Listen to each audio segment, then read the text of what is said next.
Assalamualaikum warahmatullahi wabarakatuh. Bismillahirrahmanirrahim.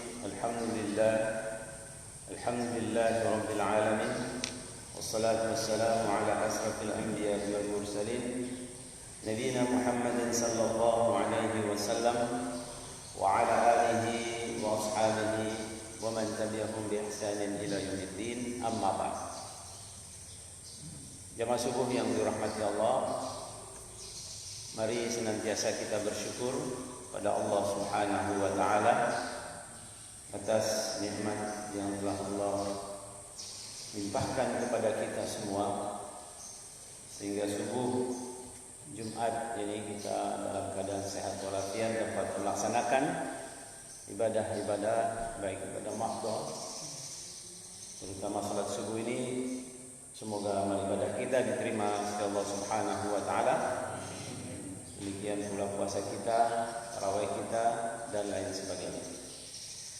Salawat dan salam pada junjungan alam Nabi kita Muhammad sallallahu alaihi wasallam serta para sahabat, keluarga dan tentu kita selaku umatnya hingga yaumil akhir.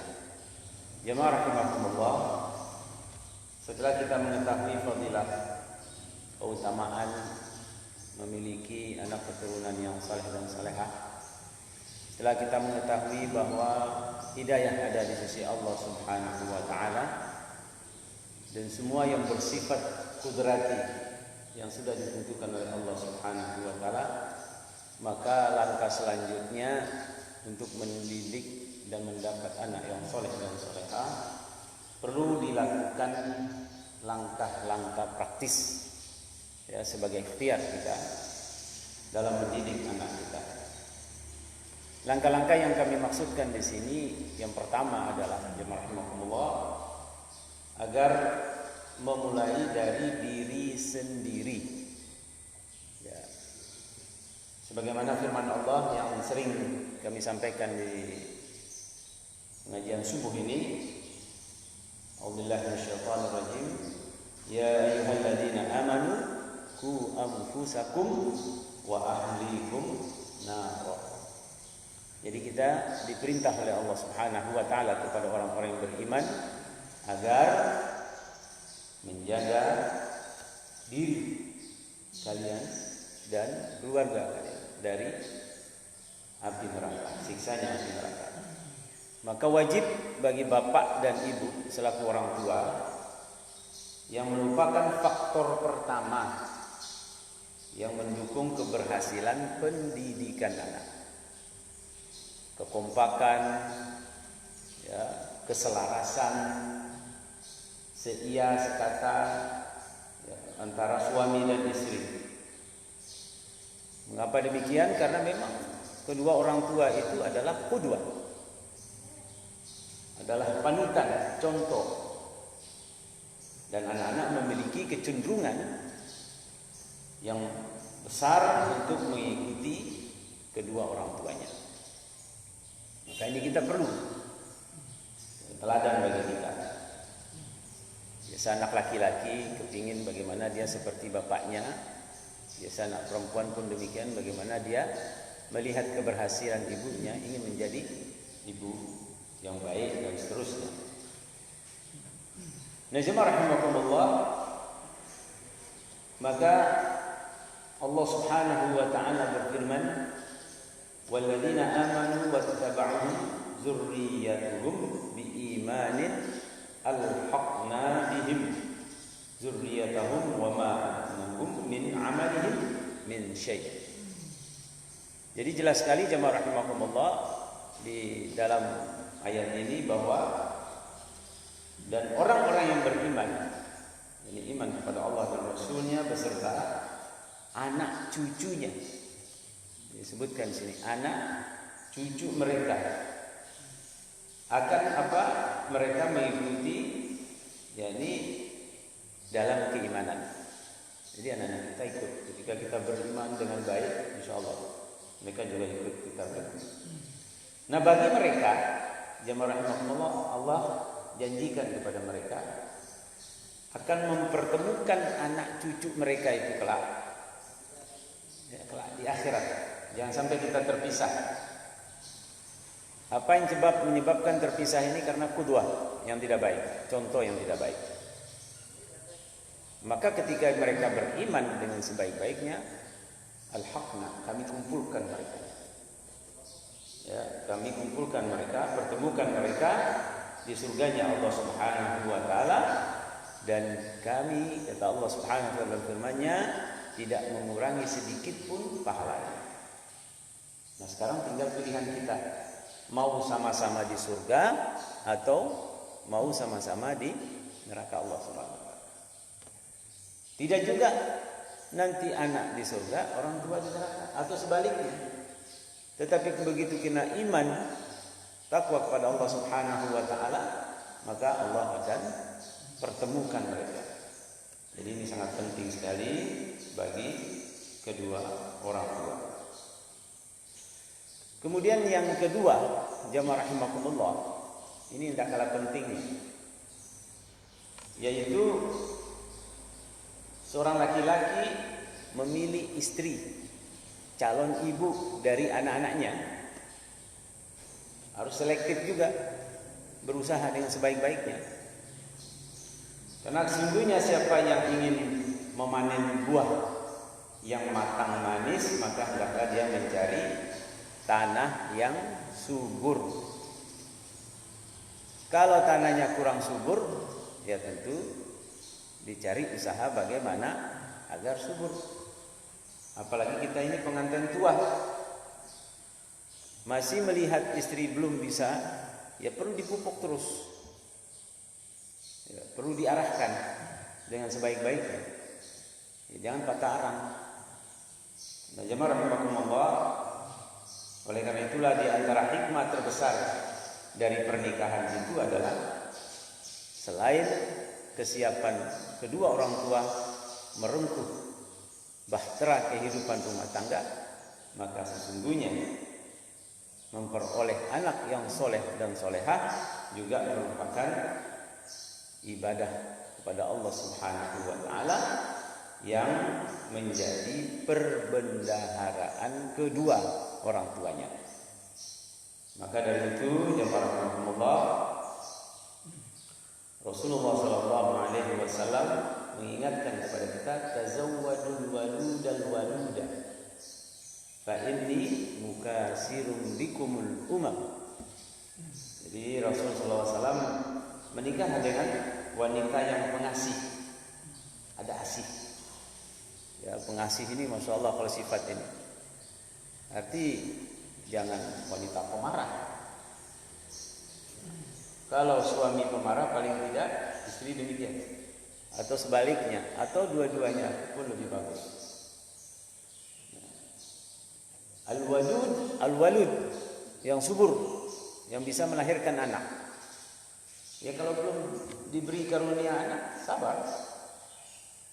Pasti ada jalan keluar. Dengan cara teknologi sekarang pun bisa, dengan cara-cara yang lain pun bisa. Karena sesungguhnya aku bangga dengan kalian, kata Rasulullah SAW, kelak sebagai umatku di akhirat dengan begitu banyak. Maka kita tidak diperbolehkan untuk membujang, menyendiri. Kita menikah, ya bagi yang belum menikah. Nah, jadi jemaah rahimakumullah, maka timbangan memilih istri atau calon ibu daripada anak-anak kita itu sudah sering kita dengar dalam khutbah nikah. Tungkahul mar'atu li'arba'in, wanita dinikahkan karena 4 hal.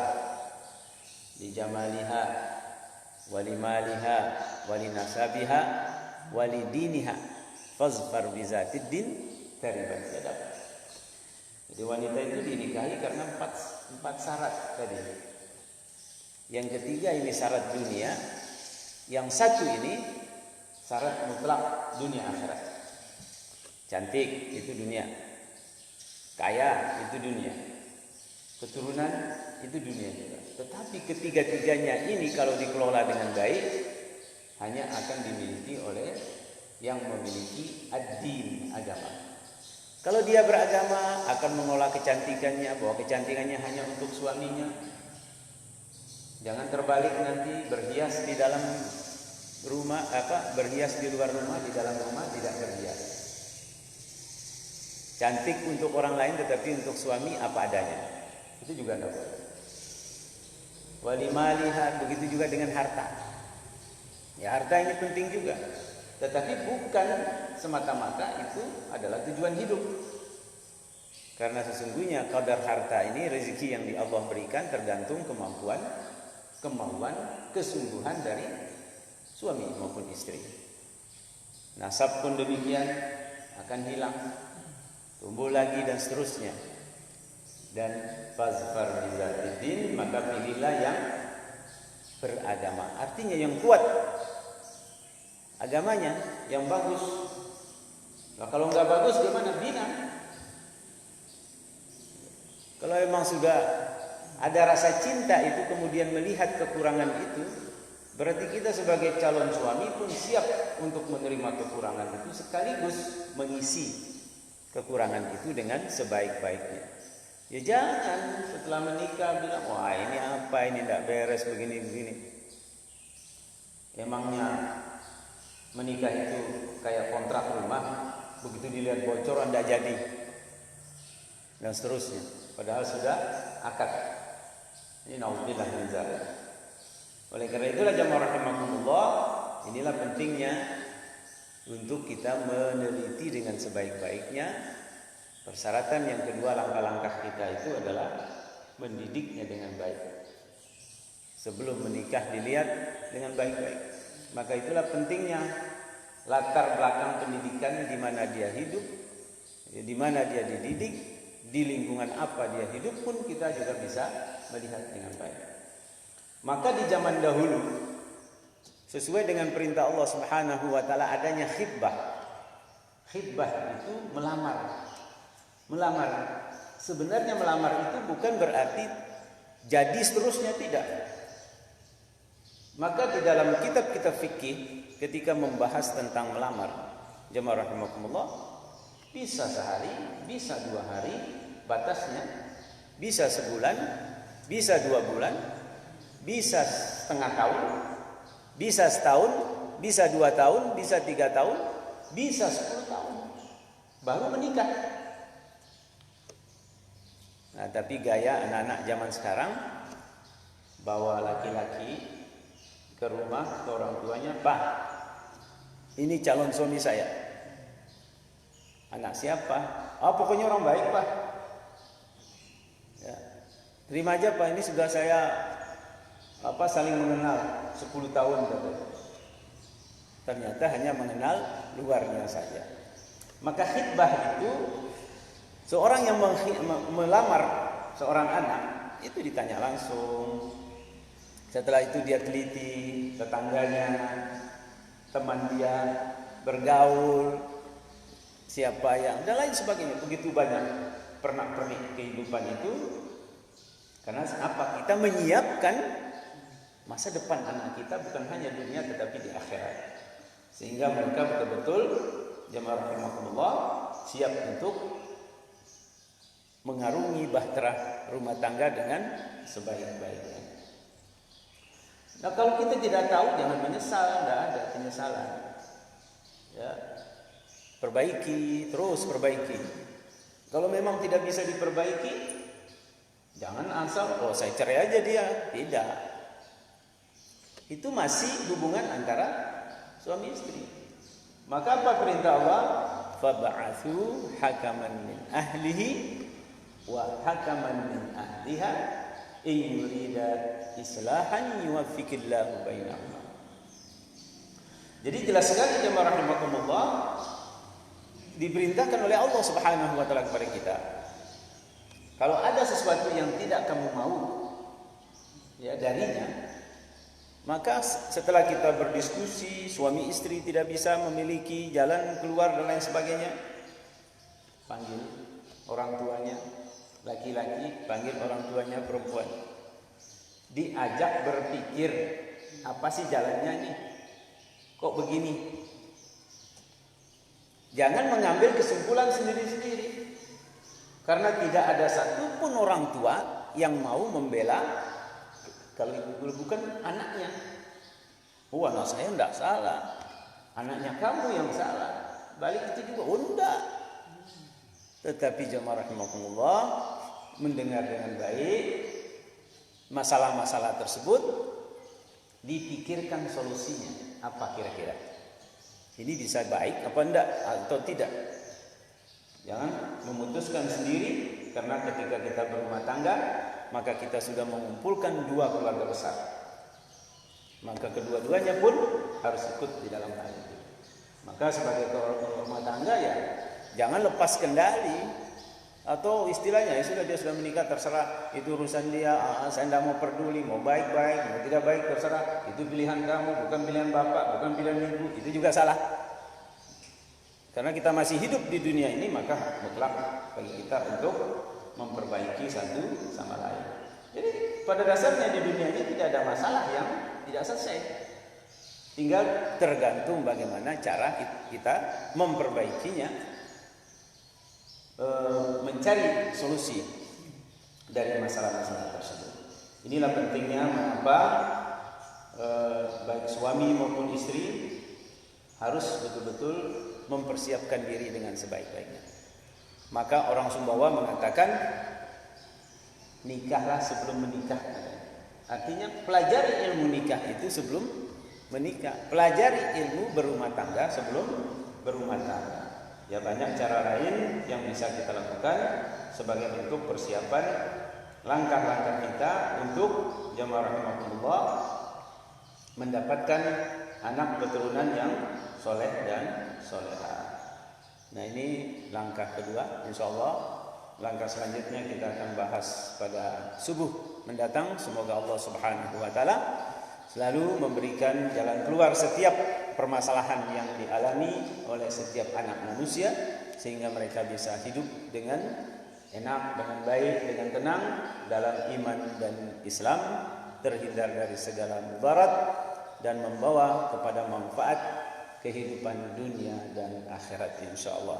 Hadanallahu iyyakum ajma'in. Subhanakallahumma bihamdika asyhadu an la ilaha illa anta astaghfiruka wa atubu ilaik. Assalamualaikum warahmatullahi wabarakatuh.